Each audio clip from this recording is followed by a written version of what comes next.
Hey guys, brand new Bertcast. I look like a fucking lunatic. We are on the Hot Summer Nights tour. I am in Memphis right now. This is ineffective. Further, so you know, if you're listening, by the way, I forget that people just listen. That's how I listen to podcasts. I barely ever fucking watch them on YouTube. I just listen.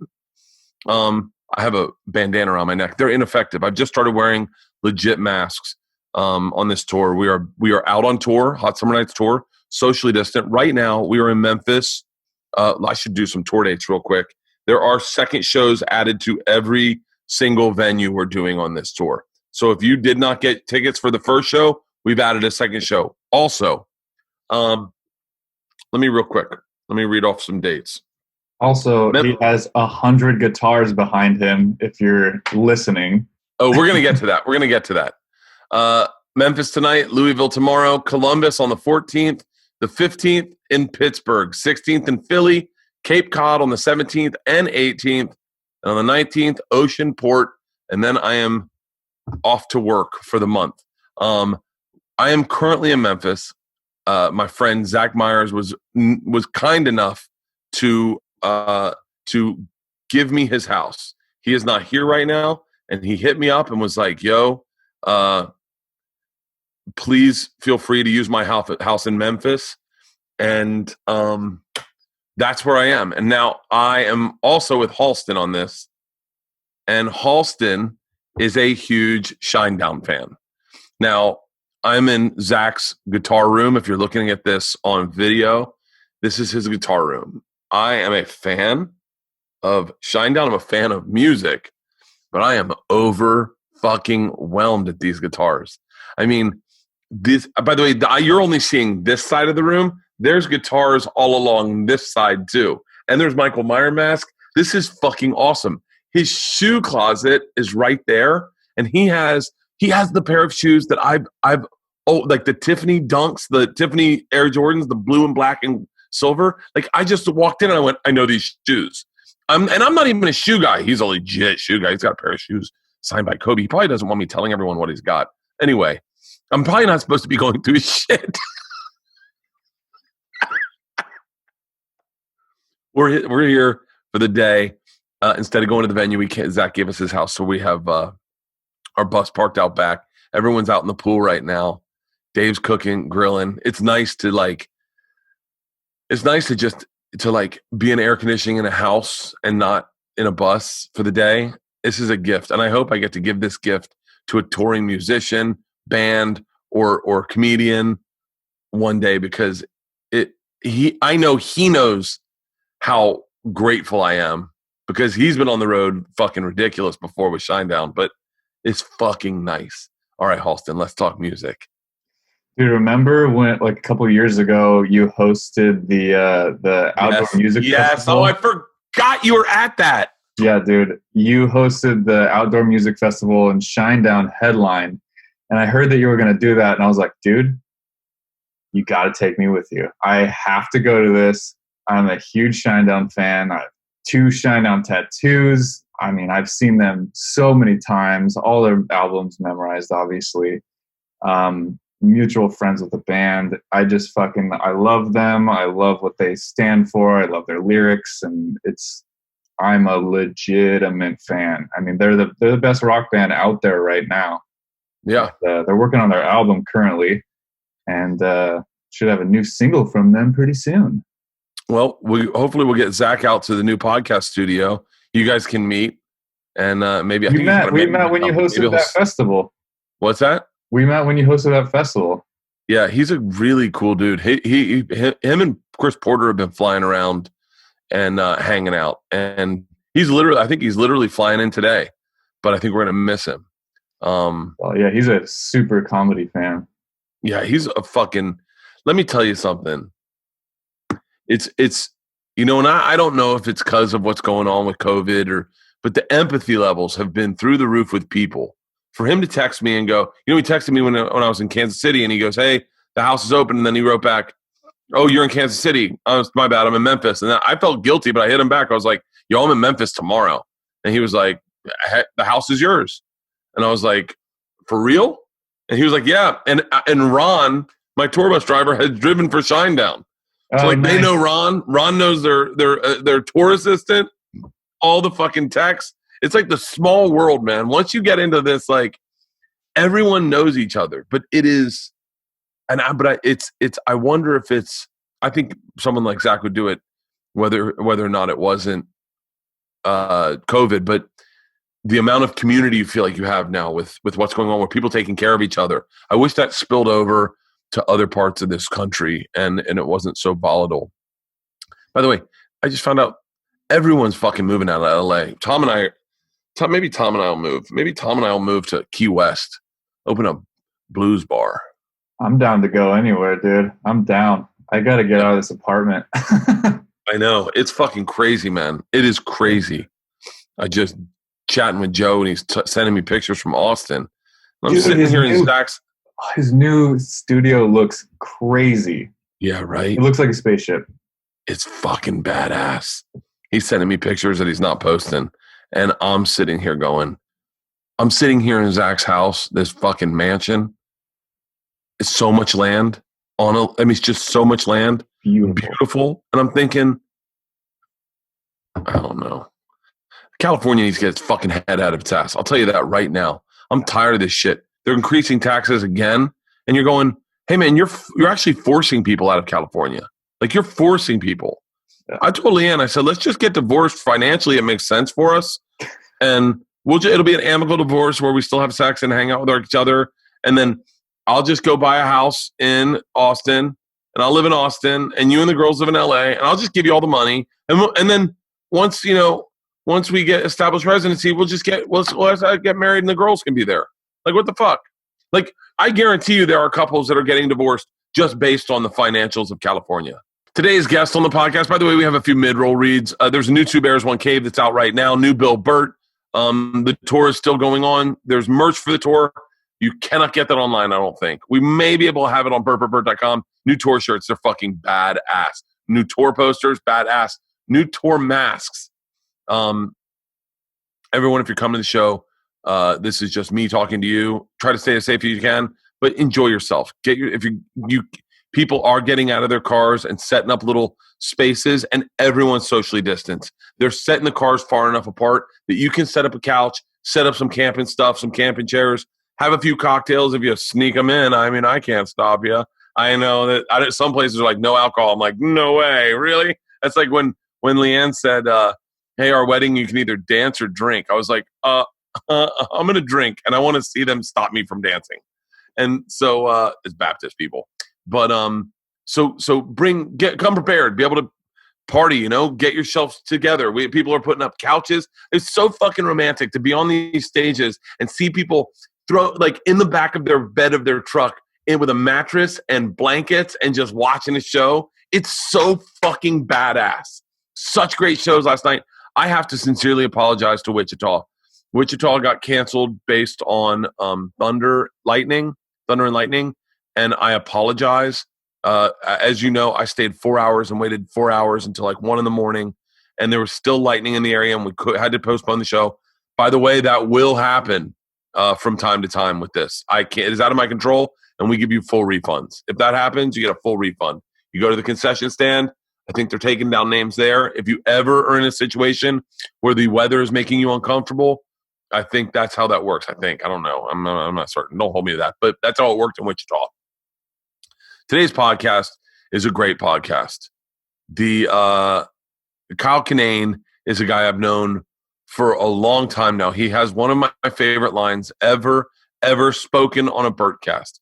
We were talking about the owls I have all over my man cave. And he said, why do you have owls everywhere? I said, owls are my spirit animal. And he was like, what's a spirit animal? I go, it's like something that like, it's my totem. It's my totem. And he said, what's a totem? And I said, totems are like things that you see a lot. And you start noticing like, God damn it, I'm seeing these a lot. And he goes, oh. I said, like, what would be your totem? He goes, I think hot dogs are my totem. So this is a podcast with Kyle Kinane. Kyle is bounced out of LA. So everyone's fucking leaving. Everyone's leaving. What the fuck? Why am I going to stay in LA if no one is there to do comedy with? You just see my bald spot? It's fucking Kyle's in Portland, right? Or in Oregon, somewhere in Oregon, mountain biking and grilling out and having cold beers into brisk summer evenings with his chick. They're fucking happy. He's fucking so happy, he said. Anyway, that's not why we did the podcast. We talk about that a lot on the podcast, but we talk about his new special, Trampoline in a Ditch. Kyle Kinane is so fucking funny. He's so talented. And that's what's beautiful. If you're locked up in your house, you're getting on the treadmill, this is an audio only. There's some animated connections, like animated parts of this online, but this is audio. You can get this album, I think, at kylekinane.com. Yeah, Spotify, Pandora, iTunes. Spotify, Pandora, iTunes.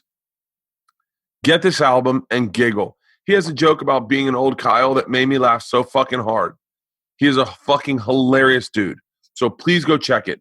Trampoline in a Ditch, Kyle Kinane. Ladies and gentlemen, without further ado, today's Bertcast, Kyle Kinane. He's the man, the myth, the legend, the fucking machine. Since you probably field this question all the time, do you surf? I know you're Florida. I do, but I don't regularly. I want to. I really want to. Yeah. Like I was just saying to Tom, I follow these surfers on YouTube. This sounds crazy, but like, are we good to record, Halston? Yeah.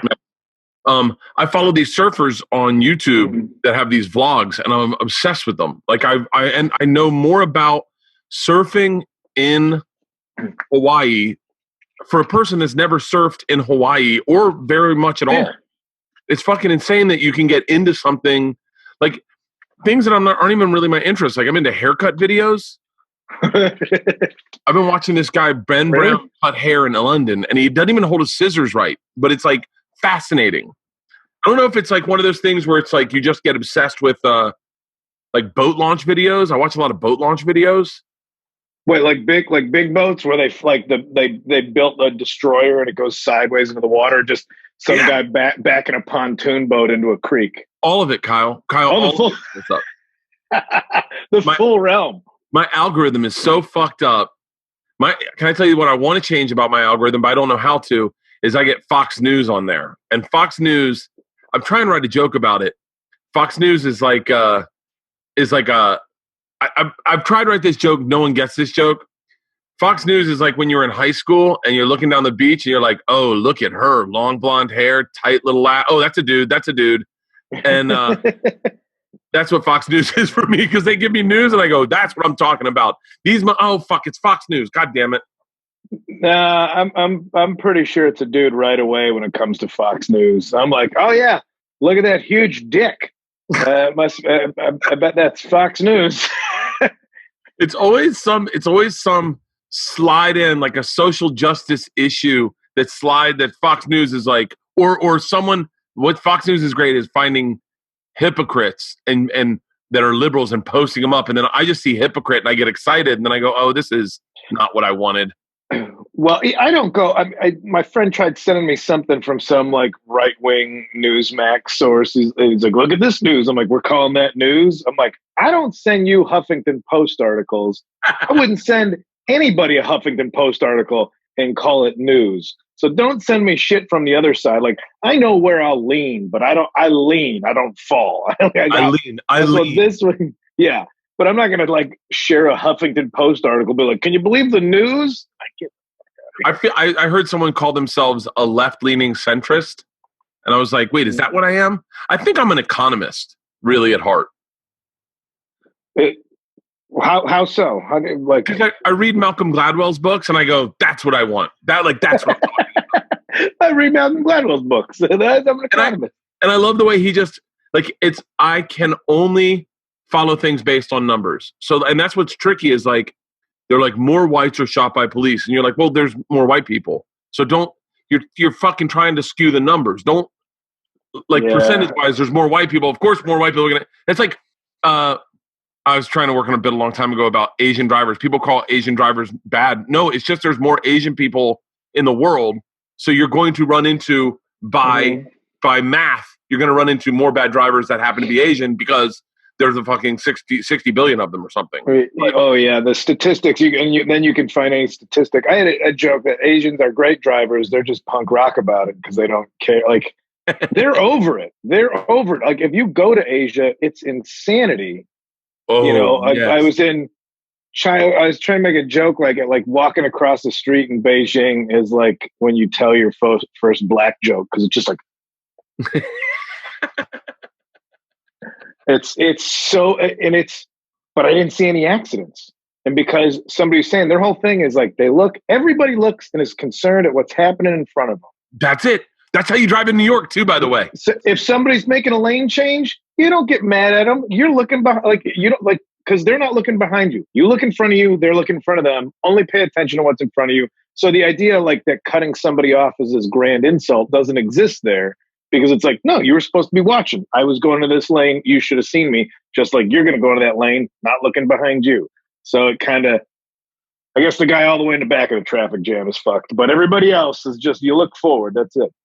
I was driving with my buddy Weicho. We were driving a box truck in New York. And he was so confident. And this is when I was like 26. He was so confident. And I said, you're making me nervous. He goes, oh, no. Exactly what you said. I just worry about the people in front of me. They worry about me. And I went, he's like, that's how you drive in New York. And I was like, oh, yeah. In Vietnam, when you cross the street, they tell you, do not speed up or slow up. Walk at a steady pace, and they know not to hit you. That's a lot of faith. That's a lot. That is a lot of faith from a sketchy, drunk American. That's a trust fall exercise with an entire city that you're taking. Yeah.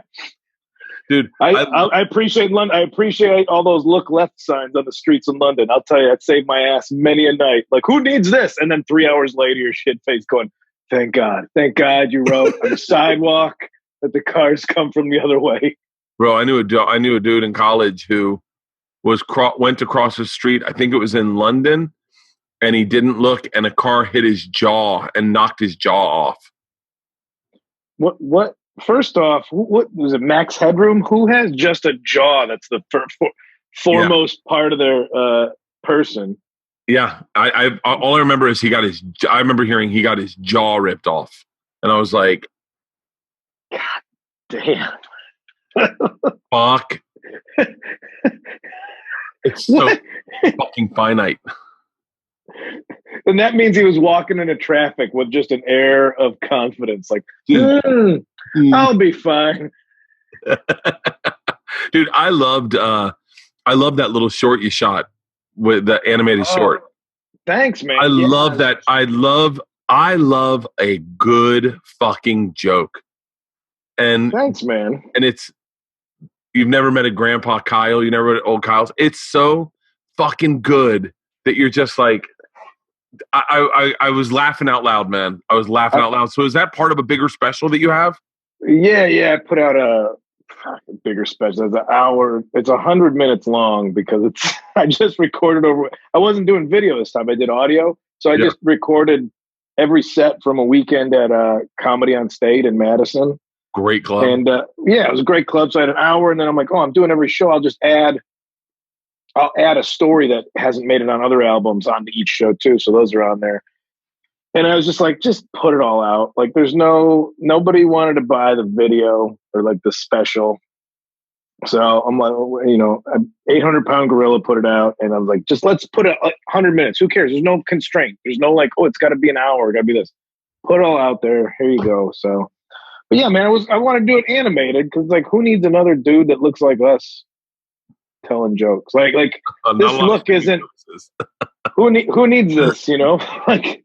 Oh, good. That guy's face is on screen. Anyway, I'm going to listen to the audio of this later anyway. How about just the audio and some cool animation that goes with it? I tried to sell the whole thing as an animated special, and then nobody wanted it. But just wait till it just start coming out with animated specials. Hey, I loved it. I absolutely loved it. It's interesting because they technically, I haven't fallen total victim to it, but you're right. No one's buying shit from white dudes. It just does not. It's not. It looks tone deaf if you do a special with a white dude. Sometimes. I don't know, Bert. I'll say you're fine. I'm fine. Hey, I was very lucky. I think by the way, I think if I didn't take my shirt off, I don't know if I would be. Oh, you mean being more white? Being physically more white is actually helping you? Well, I And think- people want to deny that there's white privilege. You're an example that the more white you show people, the more specials you the get. more privilege you get. Yeah. You're going to have to go pantsless for the next one, man. You're going to have to do full nude. Hey man, if that gets me another special, I'll do it. I don't Oh, fucking the full Bertie. Oh, God damn. Hold on. Who would do that to me? I love spam calls. They're the best and they make me happy. How do you, because you're not pretty, you're very open-minded and you grew up I'll take very pretty. I'm confident to be called pretty.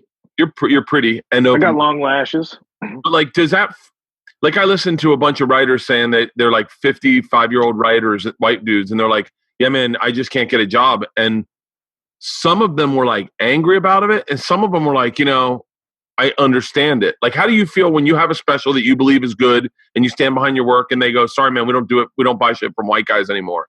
Does that, do you get frustrated the same way, like the same way a meathead does, or do you go, I understand that? No, man. See, they're calling you now. That's they were calling me. They're the calling spam's me. calling me now. They're just going through it. No, man, the way I look at it is,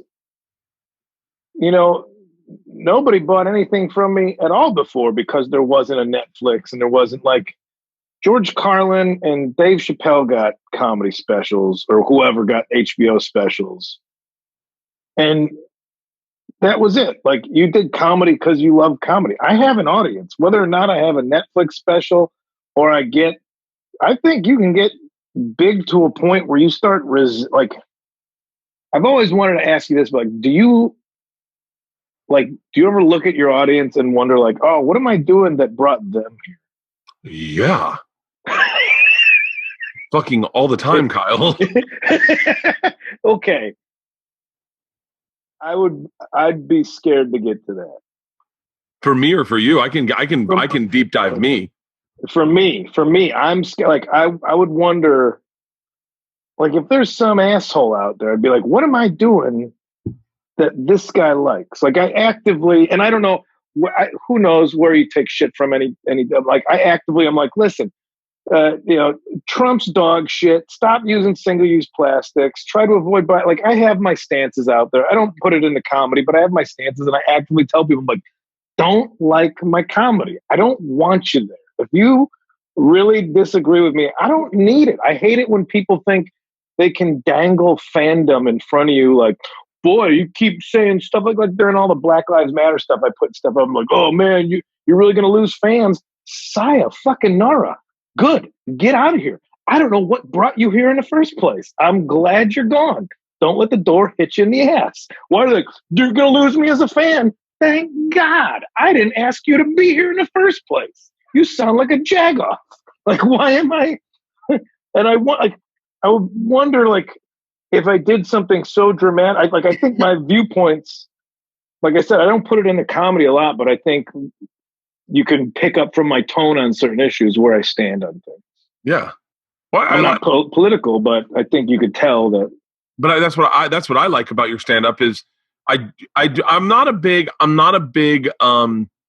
let me tell you who to vote for fan. Like, I'm not a fan of the the comics that go, hey, here are the people I'm voting for, just so you know that's the issues I stand on. I want you to vote for them. I just go like, hey, you can definitely tell. I think you can tell my politics in my stand-up, but I definitely would never tell you my politics in my stand-up. No. Like, but you have jokes where you're like, oh man, this one's going to really break the audience off if I tell this joke. No, see, I made a joke one time. I said, I got both types of people in my audience, and I think they both deserve to laugh. And so, like, if I do a bit like I did on guns, then I will represent both sides fairly ignorantly and go, hey, I definitely don't want anyone who's lost family members to gun violence to go, fuck this guy and walk out. I want them to think that they're like, yeah, he's on my team. And then they go, oh, he's not on anyone's team right now. Like, he just is burning both sides of the bridge down and standing in the middle. Oh, you want to be the blonde on the beach with a dick. That's what you want to be. Yeah, I want to be the blonde on the beach. Oh, no, this dude's pretty cool. Oh, wait, man, a puss? Whoa. Yeah. So I did a bit about owning a gun in my last special. And I remember one of the notes Netflix said was, you know what, you leaving this out, but you know what I love is you used to say, if you're for guns, you're going to hate this bit. And if you're against guns, you're going to really hate this bit. And just, I like doing that because I also don't, my dad was pretty contrarian, like about everything growing up. So like if I had a viewpoint, whatever I had, he wanted to show me how I was wrong.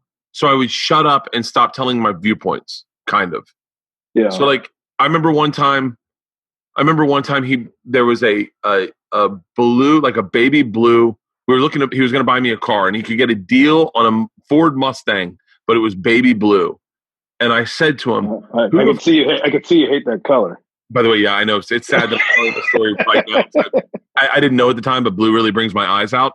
But but I remember it was like light blue, like sky blue. And I remember saying to my dad, who the fuck, thinking my dad would go, yeah, that's an ugly color. He goes, who the fuck? I go, who the fuck would drive a blue car? And he goes, not every idiot out there is like you. Not you're the moron who wants a red or black car. Not everyone's a fucking idiot out there. Like whatever viewpoint I had, he would whittle it the other way. And so it kind of taught me to be very open-minded. And I can't do what say Rogan does or say an Andrew Schultz does, like where I just take a view and I work it that way.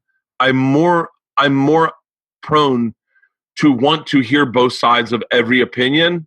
And then I just want to make it funny. Like, because I think my dad never let me be right while growing up. I'm more interested in watching comics sort through things instead of acting like they're right about something. Because guess what? Like I don't like it when people are like, man, that comedian figured it out. No, they didn't. Comedians are little fucking fruit flies buzzing around the real world and not being a part of it. We all get to sit back. We made money from jokes and we get to have opinions without getting our fucking hands dirty.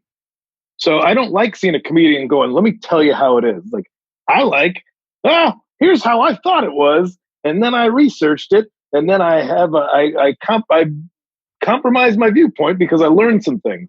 My mom would do the same thing. She was always devil's advocate. And that's what I was joke about. Like, that's devil's advocate. That's what the devil wants.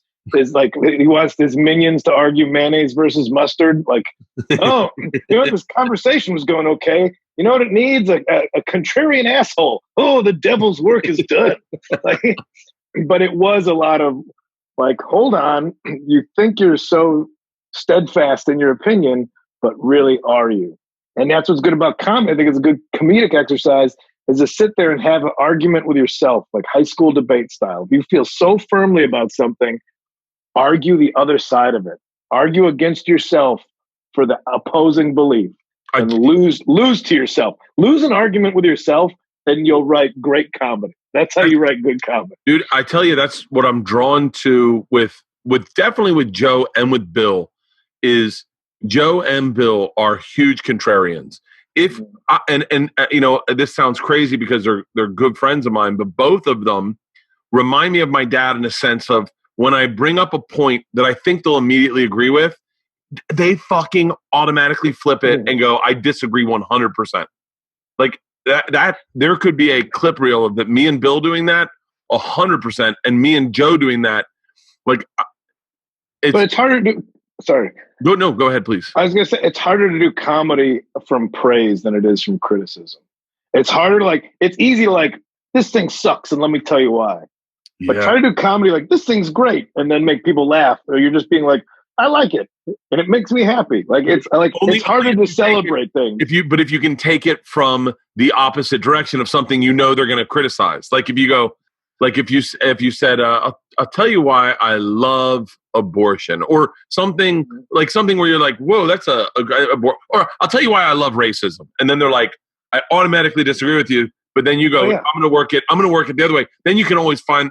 There's always that's always been the angle I like, is the uphill fucking walk. Yeah. I still want to go back to these boat launch videos.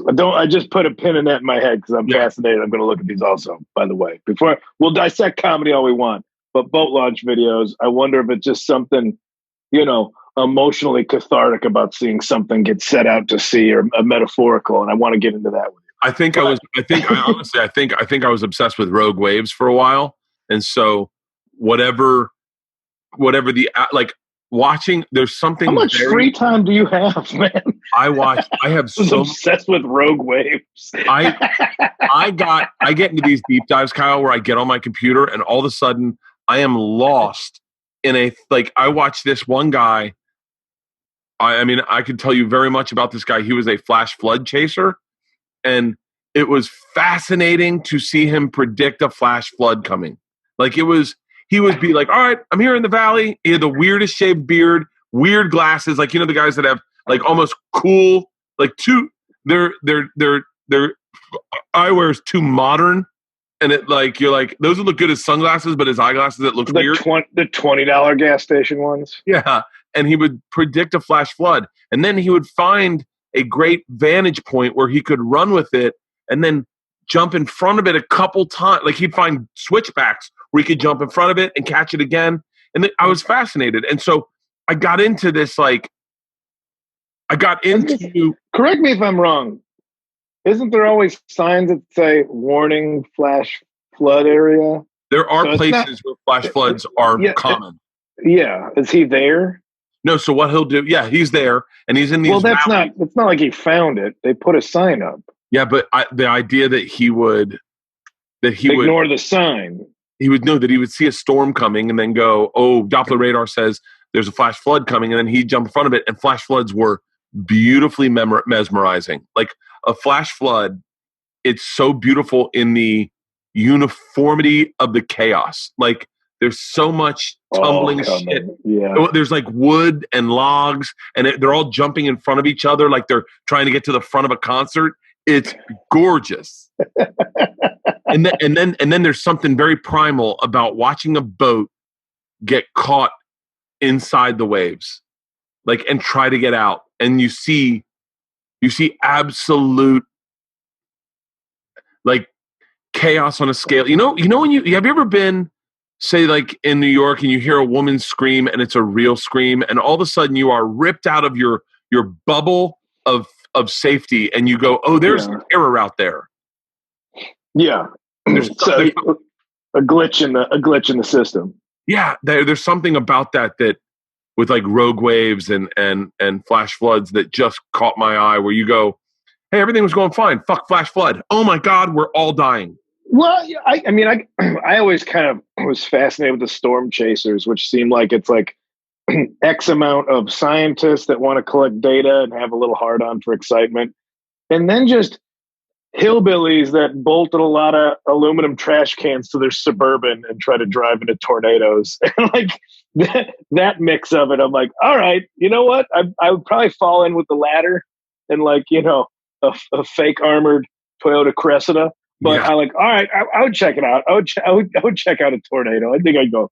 I grew up in Midwest, so I grew up just close enough to Chicago that I think the elevation of the buildings never created enough opportunity for a tornado. But it was always one town over. You'd always hear cinder cone, or what are they called? They got the funnel cloud touchdown in Lombard, and then it's just my mom yelling find the cat, get in the basement. I'm like, they never come over.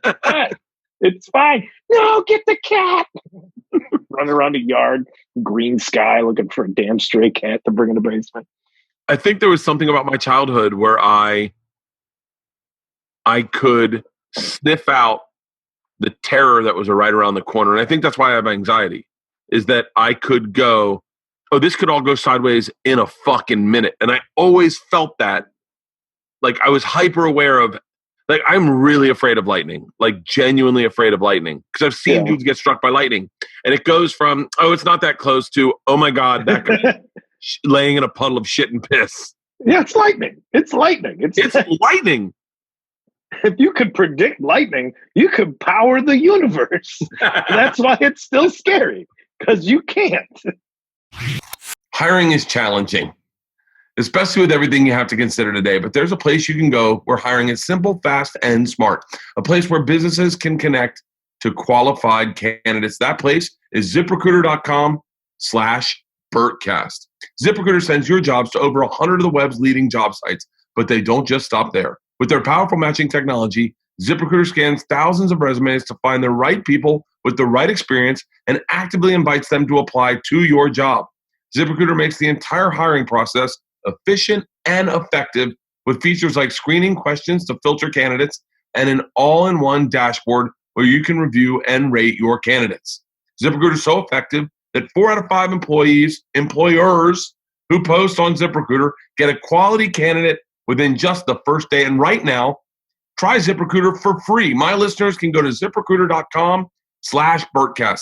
That's ZipRecruiter.com/BERTCAST. ZipRecruiter.com/Bertcast. ZipRecruiter, the smartest way to hire.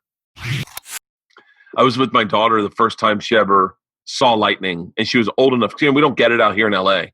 Yeah. So we were in Alabama, and we were under the porch at our lake house, and rain was coming across the lake, and lightning hit on the lake, and the lightning. I forget. Well, you hear the thunder or the lightning hit, and then the thunder came. Yeah. She goes, "Wait, what's that?" She was maybe like 5, maybe like kindergarten or first grade. And I went, "Are you being serious?" And she goes, "What is that?" I said, "That's lightning." She goes, "That's lightning?" And I went, "You've never seen it?" She goes, "No, I've never seen it." And then it hit again. She goes, "Oh my God, it's beautiful." And I said, "Yeah." She goes, "We should go out on the lake." And I go, No. We don't want to do that, baby. She was like, "Here's why?" where science comes into play. Yeah. She goes, "Why?" And I said, "Because if it hits you, it'll kill you."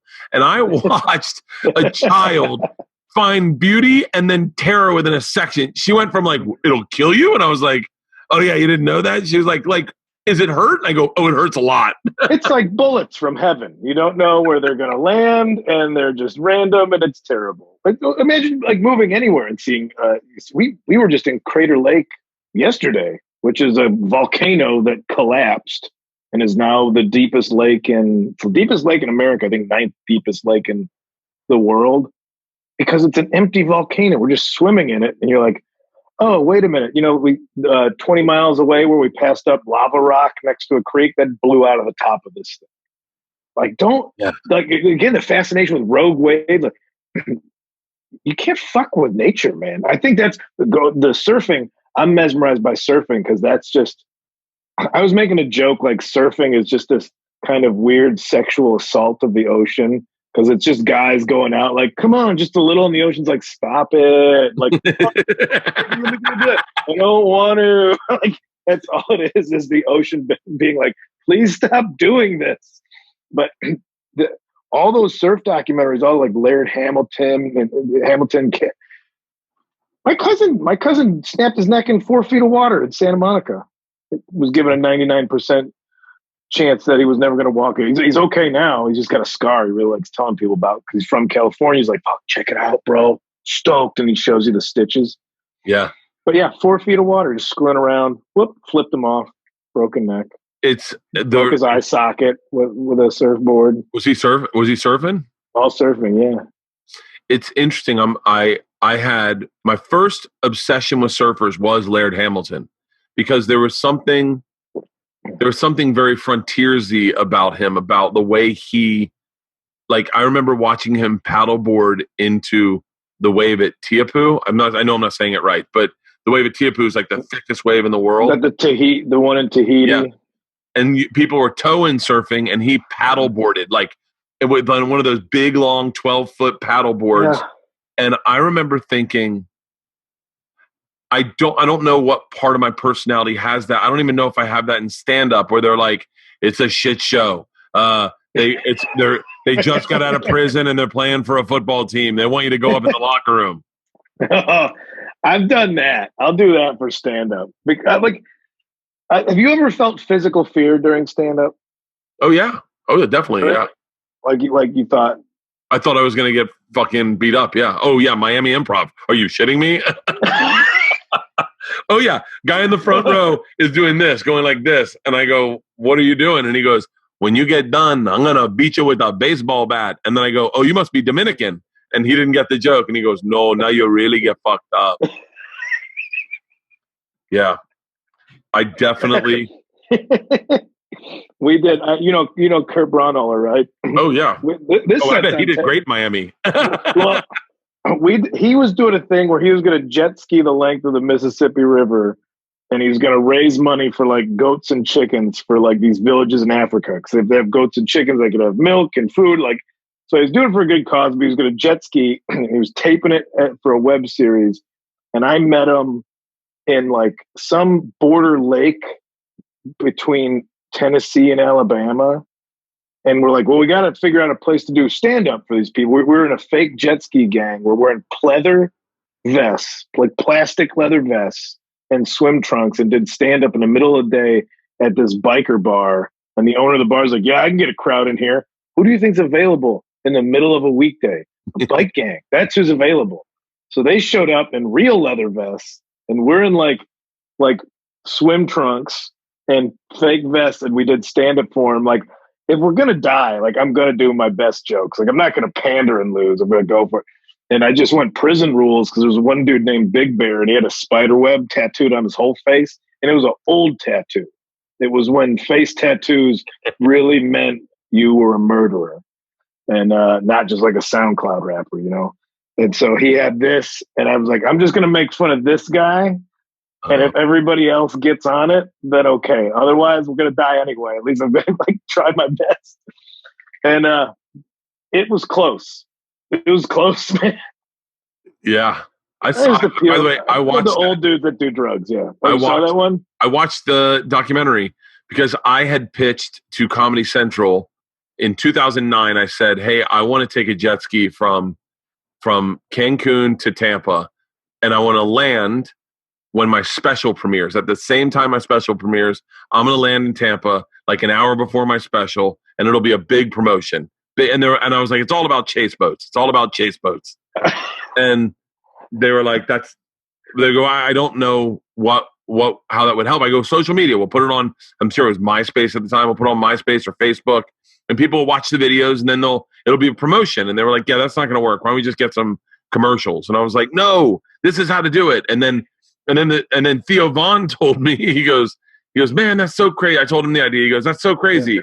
I wanted to jet ski around the country, around the world, and do stand up on jet skis. And then Kurt Braunohler fucking did it. He did it. Like, me and Theo just thought about fucking pipe dreams. He did it. I watched him where he almost got electrocuted. That whole thing, they got like, there was locks. The river was closed. They had to drag the jet skis around locks and everything. It was crazy. Well, I like how you're like, you say, you know, that your father was a contrarian, but you've already told me how you have anxiety, but then you wanted to swim through or jet ski through part of the ocean for comedy. I think you also possess some contrarianism. Yeah, well, you know what? I'm having anxiety right now. We leave tonight on tour at midnight. And we've already done a tour like this in drive-ins. I know it's safe, but I woke up last night and I said, why am I like, what's wrong with me? Why am I doing this? Like, I could just stay at home and not leave and not do anything. That's what I'm doing, man. Yeah. And be like, not go anywhere. Just stay in my house, work out, eat right, don't drink. And I go, but instead, like, there's this part of me that like goes, I know I know that I would enjoy it to go see, like, you know, I know Wilco's doing drive-in movie theaters. Like, if I had an opportunity to go see Wilco, throw my family in a car, maybe socially distance and tailgate a little bit, not get close to anyone, but stay safe. Bro, in a fucking heartbeat, I'm going. In a heartbeat. So I go, I know that I have that opportunity to do that. I know that I also need to be in Macon on a certain date, and I don't want to fly. And so I go, this is what you do for a living, Bert. You got this, and you know it's safe. You know that you can be distant from everyone. But part of me, you're right, Kyle, is my anxiety, I bite off more than I can chew, and then my anxiety goes, what the fuck are you doing? Yeah, but then you get into it and you handle it. I haven't done any stand-up. My thinking is, and I say this out loud to hear other opinions, but I mean, you got enough clout that you can do the bus tour and you can do drive-ins. Yeah. I don't have that. Also, we're never going to get a time in our lives like this again. Now, I'm very fortunate that, you know, I saved money. I'm not hurting that way or scared. Like, here's a forced timeout from the world. Yeah. And everything, like, once in a while, I'm like, oh, you're being lazy. I'm like, I'm still writing bits. But I'm like, when else is it just the world's going to be like, hey, man, why don't you just work on a garden or something? I'm like, yeah, I'm going to do that. I'm going to take that cue. Like, I'm already an introvert. I don't need the being around people and everything. I learned that, recently, that like you could be an introvert doesn't mean you hate people. It just means that you get exhausted being social all the time. I'm like, oh yeah, that's what it is. Because I always felt bad, like after shows, like I don't want to like party with a bunch of people and I don't want to go out or anything. It's not that I don't like that they were there. I'm like, I don't know what else you want from me, man. I just did stand up. If you do 2 shows in a night, I'm like, I don't have any more stories, man. I'm a dried out piece of fruit. I got nothing left for you. And so this, I'm like, oh, just stay home, play with your remote control cars and fix your bicycles and do it. I'm like, yes, absolutely. I'll do that. Yeah, I definitely, I think I felt that, what's interesting is when this pandemic started is when I came up with the idea to do drive-ins and called my agent and said, get me started. And I think my initial fear was money, despite the fact that I was fine. Like I was fine. We don't, obviously you've been to my house. It's not very big. We can afford this house. And we had bought a new house and we were starting to build that. And we've saved enough money where we can afford to do everything. Like I've not spent money in my career ever, but I still shut down the building of the new house. And I was like, stop. And then I was like, let's hold up. Like, let's not do anything. And then part of me was like, I need to figure a way to make money. I just felt like listless, like rudderless if I wasn't trying to work and trying to earn. And then I didn't. And then obviously it took a while for them to kind of come up with the routing and the way that to do a drive-in. It took forever to get like logistics of it. And by the time I got the offer from the promoters of like, hey, we figured out how to do it, I think I had been home for like 100 days maybe. And I was like, all right, let's get on the road. I'm ready to get on the road. But you're right. I think I took a TV show. And so in getting there, I was like, let's do another leg of the tour. And then they were like, hey, let's do a tour on the way back. And then I'm like, yo, you're right. I've been very, very lucky to spend this time with my girls. And this has been a blessing for guys like me and you who live at nights and on the road and working nonstop.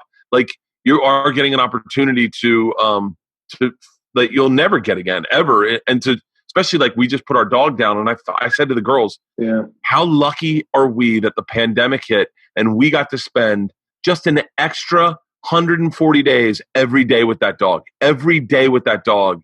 We morning to night, the family would end up cuddling with all the dogs in the living room for an extra, like that would never fucking happen. So you find out the dog was an introvert. He's like, just fuck off already. I'm done with these pets. Let me go in peace. I'm a wild animal. Let me crawl under the porch. You are an authentic introvert. You genuinely are an introvert. Yeah, man. Let me just, come on, man. Leave me alone. But, I'm not saying like this is great for everybody, that how I'm handling it is how somebody else should handle it. Yeah. But as Shane said, the shows were fun, by the way. Old Shane Torres, old Sugar Shane said they were a good time. They're so much fun, and I think I've come to realize they're not for everyone. People who are too precious with their act, they're not going to do well. People who can't do like people who can't go into a biker bar and have fun with it and go, let's just fucking have, like you and Braunholer could do it very easily, but not everyone is dialed in for it. But I don't know. It's almost the year anniversary of the biggest bomb I've ever had of my career when I opened for the Impractical Jokers at a amphitheater and ate shit exactly a year ago. Where did you open? What amphitheater? In Chicago. I thought I'm from there. I'll say like, oh man, the world music. I saw Lollapalooza '94 there. Yeah, that's how big this place was. I saw Lollapalooza in the '90s there. Wow. The Beastie Boys on that same stage. Still the best show I've ever seen.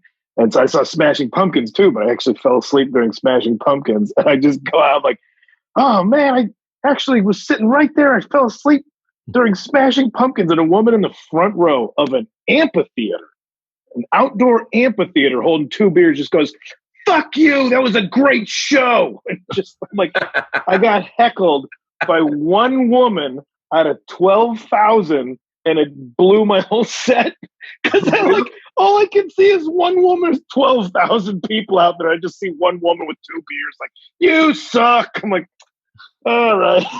Like I couldn't adapt. I couldn't switch gears after that. I didn't know what to do. I was overwhelmed. It's interesting. It's interesting. That's why I'm curious about these drive-through shows. Oh no, they're fine, and I think I'm being fair in saying this, and I don't think I'm being too judgy, but my drive-in movie theater shows are different than Impractical Joker shows, in that my fans are legit comedy fans, and I think the Impractical Joker amphitheater tour are Impractical Jokers fans. Oh yeah, I do not blame the crowd at all. I blame my lack. Like I looked out there and I had one of those sets. I'm like, I don't think this is going to work. And then I fulfilled it. And I don't know about they love Sal. They love Murr. They love the boys. Like that's what I don't blame it at all. You know what? Jessica Kirson went on before me. She crushed it. So I was like, all right, they're still out there laughing. But yeah, I don't think I could do drive-in movie theater. I could probably do like a Sonic. I could do a Sonic burger. I could do like a drive-in restaurant. I could handle that. No, I was telling my guy, I'm like, just, you know what? Just put, because I'm worried about all these venues closing. This National Independent Venue Association. I'll plug this place. They're the organization that's trying to like go to Congress and say like you need to save all these live venues that are closing, like the sizes that 1,000-seaters and stuff that I'm at, and a lot of them stuff that I already had booked. The venues are shutting down. Yeah. So anybody watching should go to this. And but I was like, just book me in fucking Denny's. There's a Denny's in every city, if not 5 or 6 of them. Tell them they're all laid out the same way. You tell them, here's how you set up the chairs inside a Denny's. So everybody said, because they all got the same amount of chairs, the same floor plan. I'll do Denny's 11 o'clock at night. I'll come in. I'll take over the banquet room. Like that's it. I'll just do a tour of Denny's. I don't know what to do anymore. But that's what I love about. I mean, that's what I wish, like, because like I love about stand-up is like Chappelle said, let me just do it my way. You're saying, let me do it my way. And I love the let me do it my way kind of vibe that's happening. And I think it's, I've always been very careful not to ever reference punk rock because I'm a fan of punk my whole life. But as far as the marketing of punk or the do-it-yourself of punk, I have always been more of a corporate guy. Like I've always like lined into, let's just get into the funny bones and the improvs. Whereas I saw guys like you and Segura go, no, I don't need that. I can do, there's a rock venue that's got 600 seats. I'll just do one show there on a Thursday, and then I don't need to do a weekend somewhere. And so I'm always careful not to say that I've ever been very punk rock, but I will say that's one of the things I borrowed from punk rock was like, hey man, you can do this your way. Like it doesn't need to be the way that the stream's going. If you go against the stream, upstream, whatever direction, that's what you can do. And that's what you guys have always done. No, it's all made up. There's not like everything's made up. Like, oh, this person gets 10% of your income. Why? Well, because that's how it is. Says who? Yeah. I didn't get into those places. I wasn't like, forsaking the funny bones or improvs. They just weren't hiring me. I'm gonna go. Like my thing was like, oh, I'm gonna sell 20 tickets for every 5 show of my own, and then the rest will be people who don't give a shit and won't like me anyway. If I could sell 20 tickets per show for 5 shows, that's 100 tickets. I'll just do a bar that holds 100 people and let those 100 people come to it. Yeah. So, but it wasn't like the improv was like, please come here. It was like, no, it was. It's not like they wanted me that much. Now it's like, hey, do you want to play the improv? I'm like, I've already been doing this thing, and it's working well. No harm, no foul to any of those places. And sometimes I do some clubs and this and that, but I took it all from music and how it was. I'll go play. I'll play the club. I'll play the parking lot club. My thing, right? I don't know if I'm going to get like a Sprinter van and just go bring a PA and set it up on the roof of the Sprinter van. There's ways to do it. I never thought about the paycheck part of it. I thought about just figure out a way to do it. The paycheck part will come. If you're doing it for the right reasons, the paycheck part will come. Well, do not get into drive-ins for the paycheck. I will tell you that right now. It is not cost effective, brother. Yeah, how many Kreischer fans are huffing fumes in the trunk trying to get into the show? No, it's just as far as overhead goes. It is. I met a dude the other day that I said, this very nice guy, and I said he was helping my bus driver back my bus in to my house, and I said, "Hey man, how you doing?" He said, "Good." He said, "You ready?" And I said, "For what?" And he goes, "Get back on the road." And I said, "Oh yeah." I said, "What do you do?" And he goes, "I'm one of your tour bus drivers." I said, "Really?" And he goes, "Yeah, I drive the crew. I don't drive the stage." And I went, "Wait, you've been on tour with me?" And he goes, "I've been on tour with you for that whole time, that whole run you did." And I went, and so the overhead is astronomical. I have another tour bus that travels with 12 dudes who do all the production and set up the stage and set up the camera, set up the sound, run the board. It's not cost effective. But man, I will tell you right now, very honestly, there is a sound system I think that Bose puts out that is just one stick and one mic, and it is fucking phenomenal. That's all you need sound wise, and you can do. There, I look at her. I go, man. I know that Pan Pacific Park has a little amphitheater. Why aren't we doing shows there? There's there's so many ways to do stand up right now. For me, I just want to get on stage. I want people that want to get out of their house to be able to do it in a safe way. That's it. People that want to live their life and don't want to just be holed up and go, man, let's have an event next Friday night. Or for me, that's the other part. Is like the only way it works with drive-ins is you have to do Monday, Tuesday, Wednesday, Thursday, Friday, Saturday, Sunday, Monday, Tuesday, Wednesday, Thursday. So it's like fucking selling tickets in Wichita on a Monday is an uphill battle. Well, I thought you were doing like just like I don't know how drive-ins work anymore. I thought you like tuned to whatever. So yeah, low dial AM frequency. It's an FM speaker in your car window. No, it's an FM. Everything goes right into their FM speakers. Everyone's got their radios on, so the audio is pretty fucking amazing because you can hear, like everyone can hear it because everyone's got their FM cranked up, and then there's speakers on stage like wedges, so I can hear myself. But I'd say the first maybe 40 cars, 50 cars can all hear you. That's your feedback is those they're laughing, yeah. People. Nobody's honking. Nobody's being dickheads. Some people go up with an energy of like, if they don't feel it going good, they start shitting on the crowd, and then they fight with them. Or I go up and I hear lots of laughter. And if you have a good joke and a pop, you'll hear everyone. You'll hear a valley of people laughing. And so, but all I need is the sound guys next to me. And then I love it. No one honks until the end when you're standing up. You, man. Yeah, that's awesome, dude. I'm glad it's working. I was curious how it was going. I didn't get that. Shame to say, it's fun. He's got a different perspective because he's opening, so he gets to go up and just have a party. You got to support the weight of the whole operation on your shoulders. 2 buses? Or are you fucking U2? Jesus. Three buses. 3. You are U2. 3 buses, but it all comes off the top. So like, it's not like, theoretically you're not four-walling these, but you're definitely in a position where every penny that comes in goes out of your pocket. Yeah. So but for me, the other thing, and this, by the way, I've never been the most empathetic guy in the world, but like the expressions and the sentiment that the people that work on this tour at Hotbox have had to where they're grateful for working, you have 15 people. Yeah, you're employing 20, people. You're 20 people that are like coming up every night, man. Hey man, thank you so much. I really appreciate it. Like, it's been really dry this year and now I'm good. So thanks. And so that's cool, man. Yeah. So it's cool. I wish I could give more people the opportunity with my fans. Cause I know my fans are just comedy fans. They're like, they want to see good comedy. And so like I'm trying.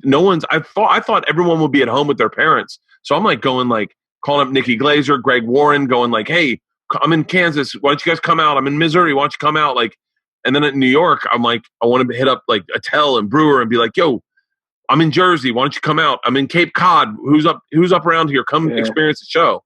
But I also, it's fucking pain. It's a pain in the ass to coordinate all that shit. I haven't been. I don't know. Maybe I should feel bad, but I'm like, nah. I'll write jokes. There's gonna be jokes. I'll get back to jokes eventually, but for right now, no, man. We're living in Oregon for the time being. Really? I got a yard with a stray cat and a fire pit. I can do this. So for a tell while, me man. tell me more about your quarantine life, because I'm fascinated. Guys like you, see, there's something that not maybe everyone knows this, but guys like you don't just live to do stand up. You live to do a lot of other things. Like you have other interests and you have other passions, and you are legit a guy who kind of takes the luxury of stand up and voiceover and acting and all that, and kind of applies it to the other side of your life where you're like, I like the outdoors. I like to mountain bike. I like to do things with my chick. Like, how's your quarantine life been? Well, I was going to say, I never wanted to put make comedy a position where I had to do it whether I wanted to or not. Cause then I knew like I wasn't going to be able to fake being excited to do comedy if I had to be like, that's how I always like bust people's balls when I hear somebody's doing a crowd work tour. I'm like, nah, somebody bought a house but doesn't have a new hour yet tour. That's what that is. And and I'm sure it's still a fun show to go see, but every time I hear crowd work tour, I'm like, whoop, somebody's paying for a divorce. You know? Somebody's got to get back to Denver, even though they were just there 10 months ago because they got a kid on the way or whatever. I bust balls on that, but I'm sure they're very fun shows. But I never wanted to be financially in a place where I'm like, oh shit, I gotta work. This is like, comedy's a passion, and sometimes I'm not very passionate about it, and I have designed my life. I keep joking that I'm semi-retired, but that's what it is. It's the goal is that like when you retire, you just do the things you like. You don't worry about money and you do the things that you're excited about. And that's how I wanted to always preserve stand-up as something that I do it because I like it. If I stop liking it, every year I take the whole summer off anyway. I don't know if that's mentally, hangover from school or whatever, like summer break or whatever. But I was like, no, I'm going to take 3 or 4 months off for sure, just to regroup and live life and then have experiences and then process those experiences in the stand-up. It's not going to be comedy all the time, nonstop. I got to go out and live my life, and then I'll start writing stories about that.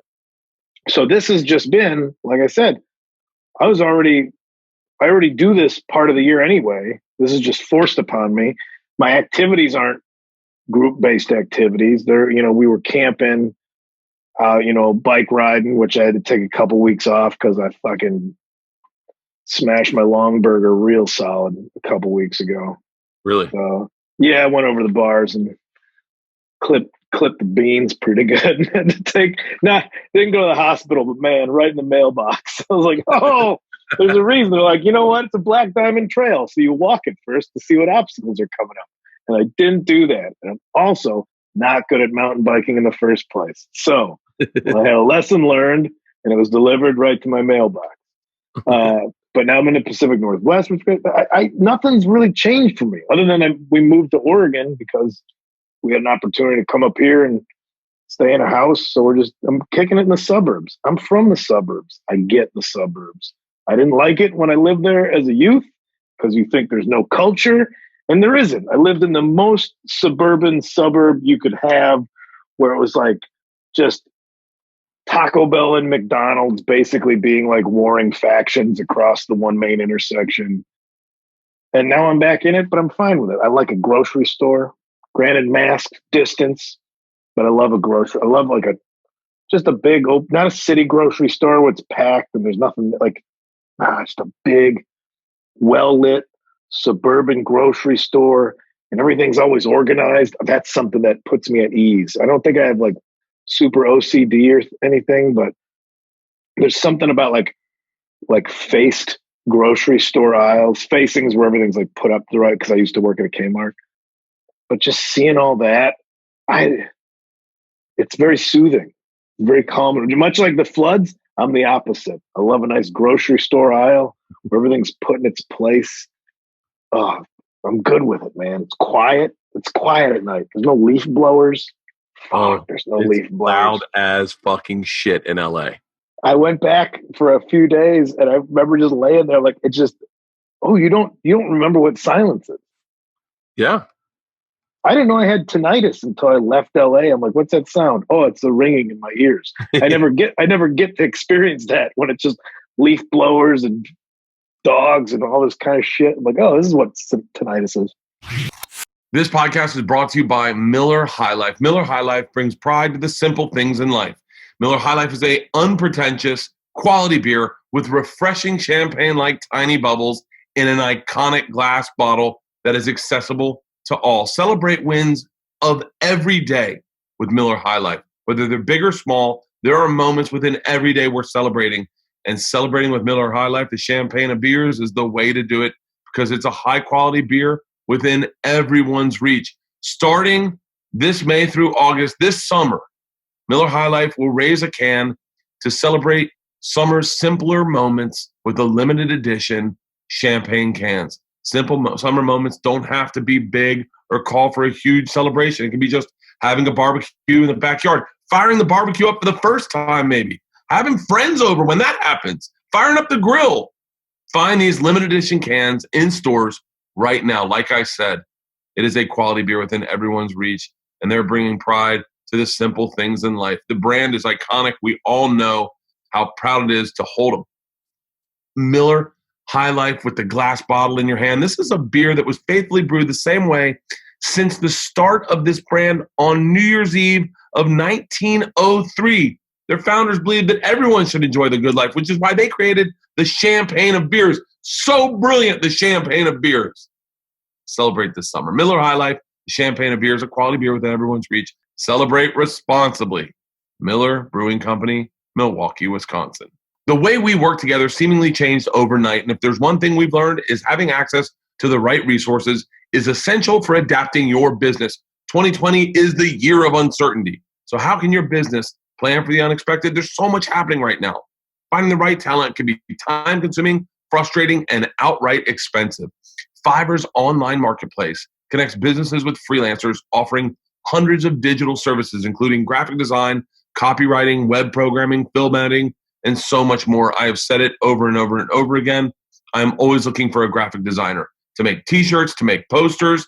And when I put it out online, I quite honestly get overwhelmed. And then sometimes when I get overwhelmed, I get offers. I like the thing, and then we haven't set a price. This is why Fiverr's awesome.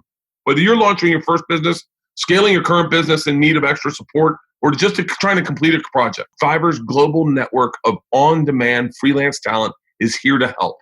It's easy. It's customize your search by service, deadline, price, seller, review. Very simple.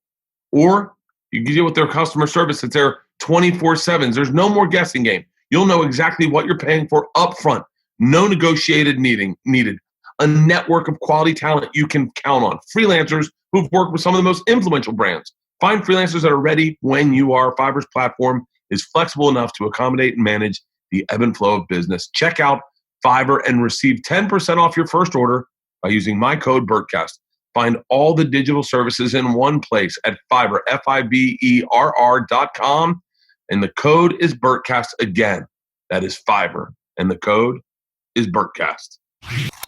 We went out to a dude ranch with the girls, took them out there. We had the whole dude ranch to ourselves. And what's a dude ranch versus a regular ranch? I think a dude ranch is where where your goal is to ride horses. I think. Oh, that's an interesting. Halston, will you look up what's the difference between what's the definition of a dude ranch? I like that. Neither of us want to go for the easy joke on it. Yeah, it shows maturity. You know, it shows growth. It shows maturity. I don't know. A dude ranch is a place where you get to learn all about life on a ranch. On a guest ranch, you usually need to pay extra for activities like riding, hunting, and fishing. Vacations on a dude ranch usually last for a minimum of 1 week, whereas guest ranches allow even a one-night stay. We were at a guest ranch, and I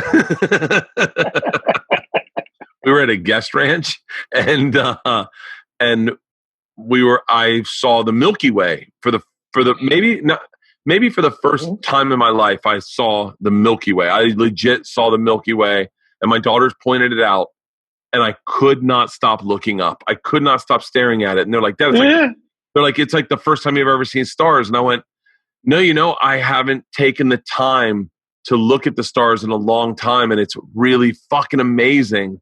And there's no light pollution. We're in the middle of the desert. Yeah. And I just could not. I mean, I could see the Big Dipper. If you said as a child, point the Big Dipper, I'd be like, you can see stars? I didn't even know you could see stars.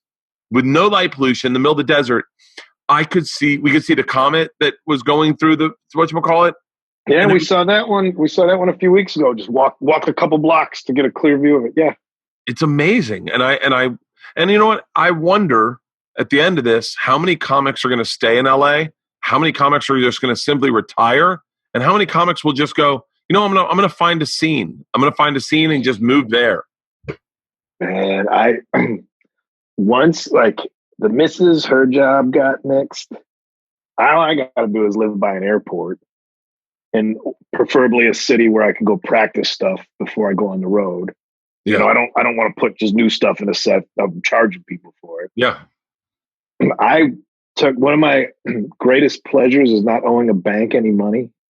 Like that was the first thing I did. Like, you know, if you make a little bit of money from comedy, I just paid off all my debt. I didn't buy anything fancy. I was just like, fuck you, banks, kiss my ass.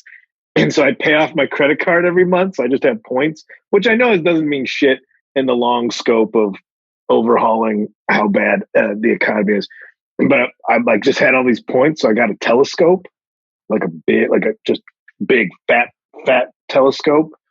And we said, this was in LA too, and saw the rings around Saturn just in the alley behind our apartment. And I was like, that was just, it put so much in perspective. I know it's very like, a pretty cliche to say something like that, but like, oh, this dumb little tube, this aluminum tube with a couple mirrors in it. And I can see the rings around Saturn from my dumb alley where it's just leaf blowers and shit going on. Like maybe I'll calm down a little bit. I got to get one of those. I got to get I'm getting one. You too. You've got a whole crib back there full of goofy fun shit. And you need the most middle-aged midlife crisis thing there is a telescope. Get one. You can get one used because there's a bunch of dudes that got over it and got Viagra and found their groove and they don't need the telescope anymore. So you go on OfferUp. There's a ton for sale. Wow. It's great, man. It's great. I don't know where your new house is, but if it's out somewhere in the middle of nowhere, or shit, take it on the bus with you. That's what I was thinking. If you're going to be at a drive-in movie theater and you can hang out in the open spot like that once the cars are gone, the light pollution's gone. It's such a simple device. A simple device bring me so much joy. I love finding stuff like that where you're like, oh, you got to get a telescope would be fucking awesome. Mm-hmm. Like I just started taking tennis lessons because I was like, because Tom and I are gonna start playing into a competition. Yeah. I'm sure. Try to get fucking. There's nothing's casual with me and him. And so today I was like, like it was like a refixing of the way I saw the world. I was like, oh, exercise can be funny shit.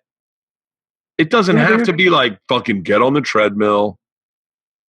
No, it's all I'm going to do is ride this bike because it's fun. It's not because I'm good at it. It's because it's keeping me a little bit more alive than I would be without it. So did you drive to Oregon? Yeah, I was here for 3 weeks. I bought a Subaru. That's how much. That's how like I'm like, oh, I'm here. I'm going to do this. I'm going to do the thing here. Yeah. I'm going to get deep into it. Just eating weird granola snacks from the grocery store. I like wearing my camo Crocs around. I got like the weird action sandals, toe sandals and shit. I'm into it the whole way. We're swimming in a lake.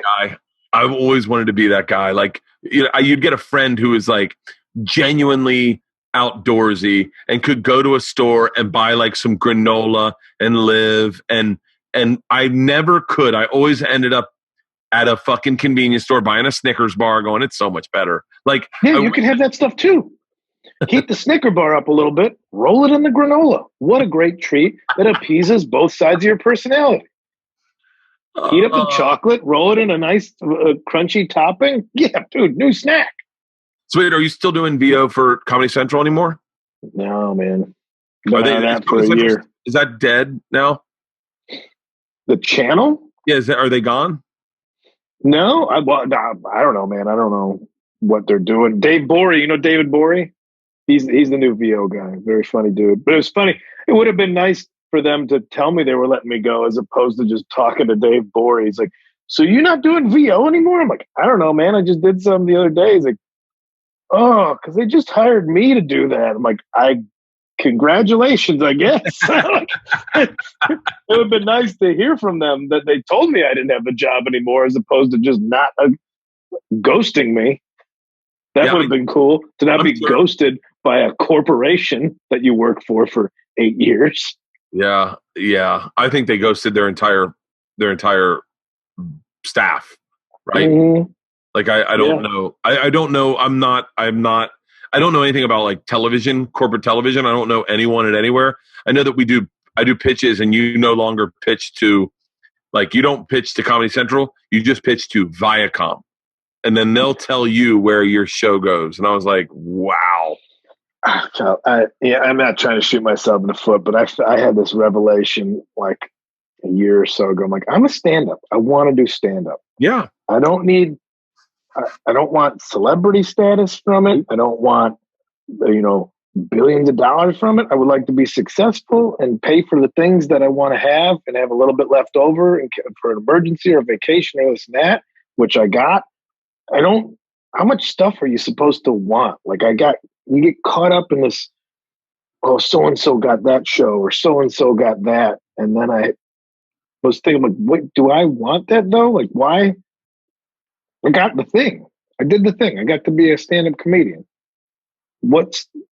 I was pitching a show and I really liked the idea and nobody picked it up and I was getting mad about it. I'm like, what do you want to do this though? Do you want to make a show? I'm like, I don't think I do. I don't think I want to sit around and be like, okay, we got call times 4 a.m., but you might sit there for 6 hours and weird makeup waiting to do 10 minutes. And I'm like, no, I like the thing that I do. I did that thing. It's an old Mitch Hedberg joke about like, oh, you're a chef. Can you farm? Like, it's like, yeah, I know. I got the thing. I did the thing. So it really made it easier for me to kind of not get upset about any Hollywood stuff or, oh, I got to pitch a show or I got to have this idea or what are you working on? Like, nothing, man. I'm working on jokes. Yeah. I think that comes with age too of like when I was younger, if you gave me any opportunity, I jumped at that opportunity. I remember one time saying like, I would love to host a Tonight Show. And I remember someone saying, you want to talk to people that you have no interest in talking to that are not really there other than to promote a project. Seems like a shallow show. And I was like, oh, I don't know. I'd love to have a job. I just wanted a job. And now I'm at the point where like I did a voiceover for a cartoon once. And halfway through the day, I was like, hey, can I just give you your money back? And then you guys hire someone else. Like, I don't think I like voiceover. I don't enjoy this. I appreciate that because that means I probably got the job then. Yeah. And then I was acting one day. And in the middle of it, someone's like, you have a really weird look on your face. I go, I feel like I'm wasting my life right now. And they're like, really? I don't like this at all. I just want to go back to pot. For me, it's like, there are big white whales. Like I would love the experience of doing a multicam. I would love the experience of doing a movie. I think making a movie, not just being cast in it, but making a movie would be fun as fuck. I want to try that. But for me, like, not just where my bread is buttered, but where my like emotional bread is. But like what makes me happy is podcasts. I love podcasts. I mean, but I do it my way. Like I don't like. I'm sure that we have a very specific audience on Bertcast where they go, "Oh, I want to hear Bert and Kyle talk about what makes them tick and stand up and when road waves or whatever." It's not like I'm not branded right for this. But and then Two Bear with Tom is just me laughing, and then Bill Bert is figuring out the mind of Bill Burr together, like just picking his brain. So it's like, I like the things I like to do and I love stand-up. I'll fucking never stop and do it stand-up. Yeah. But you're right. It's like, find the things you don't want to do. When you were younger, you would have been like, I'll do that in a heartbeat. Now you're like, oh, thank God I didn't get into that because I would fucking hate that. Yeah, well, we get caught up. You live in LA and you play to your strengths. I'll do it. If my friends make a thing, I'm like, we want you in this. Hell yeah. Thank you. I appreciate it.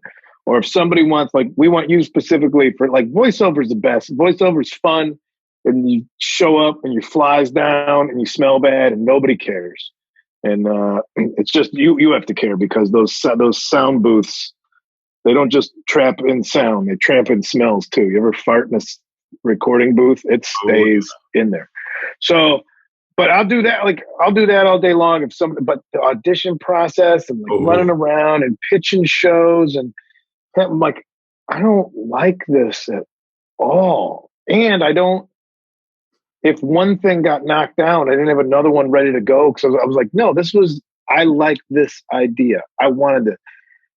And so I was like, why are you making yourself nuts? Why are you sitting in LA making yourself nuts, looking at like, I got to get that. I want to do it. It's like, no, man, you got to do the thing. Go tell jokes. And then even still, it's like, well, you know, so-and-so is doing theaters. So-and-so is doing that. Like, so what? People come to see me. However many come to see me. I remember when it was like, if you did a club, your first time you do a club and you bombed, but then there was like one table like, hey man, we saw you in this thing. You're really good. Like, that one table came out. I'll come back because then maybe it'll be 3 tables next time. Yeah. Yeah. I don't know, man. It's been this kind of piece that I got, especially like coming up here now, the past few months in Oregon, of like really reprioritize like, oh yeah, I do enjoy LA. I do enjoy going to the shows and seeing all my friends at them, and that's my socializing is going to do a show, and then your friends are there. But then after that, it's like I just want to sit at home, man, or go off to the woods and ride my bike. Do you think you'll come back to LA if they come up with the vaccine? Do you think you're back in LA? Oh no, we'll be back. We're just up here temporarily, I'm sure, but not like probably on the outskirts somewhere like. Who knows? Maybe out in the valley or out towards Pasadena or something. I mean, we're like in Hollywood now, and it's kind of you see all the other people running around doing the thing that you did, and you're like, oh, you guys. I mean, best of luck to you. I hope you find peace, man. I hope you find where your heart belongs through all this chaos. I know I did. I'm better for it. I got to get off social media. It's like, man, I don't need it. I'm getting mad. I'm coming up with arguments that never happened with people I don't know. And like, what? This isn't healthy, man. Granted, I don't know what that does for stand-up. Being completely happy and at peace with the world isn't great for stand-up, but I'd rather be mentally well than have a chaotic mind. But like, oh, that guy's hilarious. Yeah, but he's miserable. Like, who gives a shit? If you're miserable, what's the point? You know? I saw some guy that's like a big comic. Someone had written something nasty about me. Some guy had written something nasty about me, and a big comic. I'll tell you his name when we get done with this. Favorite liked the tweet, and then I looked and I was like, oh, they must know each other. And that big comic doesn't follow that guy. He just was searching for negative shit about me, found it, and liked it, thinking maybe I'll never see it. But it shows up in my fucking timeline. Hey, ... like the tweet you were mentioned in. And I thought, wow, man, that's the guy that I didn't think was filled with that much negativity that he's Googling. By the way, I'm so complimented that he's Googling my name, that he's Googling the fucking, because he hates me. That makes me feel really good that a guy of his stature would hate me. Yeah, at least you got on the radar, man. Fuck yeah. When I was trying to get everybody's getting canceled, I'm like, man, I did the most racist shit to pictures of my sister's kittens like 13 years ago or something. Like I drew horrible things on these kittens because they're kittens. So I thought it was funny if I did like the glasses and the buck teeth and wrote ching chong on them and shit. Because it was so because they're kittens. But then I put them back up. I'm like, cancel me. Look what I did. It's horrible. I was trying to get that Trader Joe's bit from 10 years ago where like Trader Joe's getting all this taking shit now for having like racist food items. I'm like, I did a whole bit where I did a voice for each one of the racist food items at Trader Joe's. I'm like, give me some traction. God, canceling me would be the biggest thing that could happen to me right now. I'm not big enough to get canceled. I wrote a joke last night. We were talking about they say you can't do voices of ethnicities that's racist, and I went, well, I can understand that for some voices, but I don't think it's with a black dude. I know too many black dudes. And then someone goes, that's punching down. If you do a black man's voice, that's punching down. And I said, clearly you've never been in a fight with a black man. There's no punching down. It's all punching up from your back usually. And I go, and they didn't get the joke. And I was like, oh, never mind. Fuck you guys. No, you can't. What if you do a Southern accent, and then when people are like, that's okay, you're like, it was a black guy from the South. And then you're like, gotcha, you laughed at it, you're racist, you son of a bitch. Our best friend is Chinese, and I don't think everyone of our friends loves her, but if they tell a story where she talks, they can't help but speak in broken English the way she does.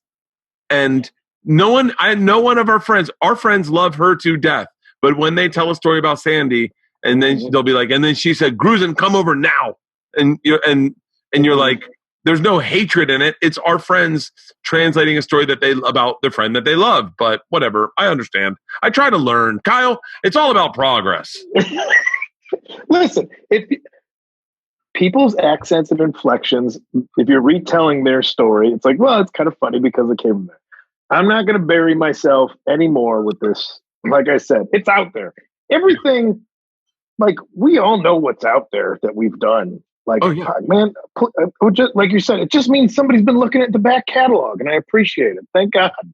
I'm proud of I got a lot of specials out there that I don't feel ever got the heat they deserve. Please search for something. Please look to cancel me. It just means you're listening to the albums, and that's all I want, really. Well, where can everyone find the album, the new one with an hour, 100 minutes? 100 minutes, called Trampoline in a Ditch, and it's 800 Pound Gorilla. It's audio, so it's just on Spotify, Pandora, Apple Music. It's the internet. If people don't know how to use the internet yet, I can't help them, man. I don't know. It's at Coconuts Records, it's at Record Breakers, the Tower Records, Tuesday night drop nights. Well, I'll tell you, man, I thank you for hopping on early to do this with me, because I didn't think an hour was enough. I wanted to talk to you for a little longer, but you're fucking brilliant, dude. You are one of the best comics working. You're my favorite comic. That tour we did, the way you approach comedy is from a real comics perspective, and I fucking love it, man. I love it. Congratulations on the new special. Thank you, buddy. I appreciate it, man. Have fun on tour. Good luck out there. I will. I'll text you. See if I come your way. Maybe we'll do a show. Yeah, you make it Pacific Northwest. Let me know. I'll get the Subaru out there. I am. I think October. Let me know, man. I will. Hey, thanks for doing this, Kyle. I appreciate it, brother. Thank you, buddy. Stay safe.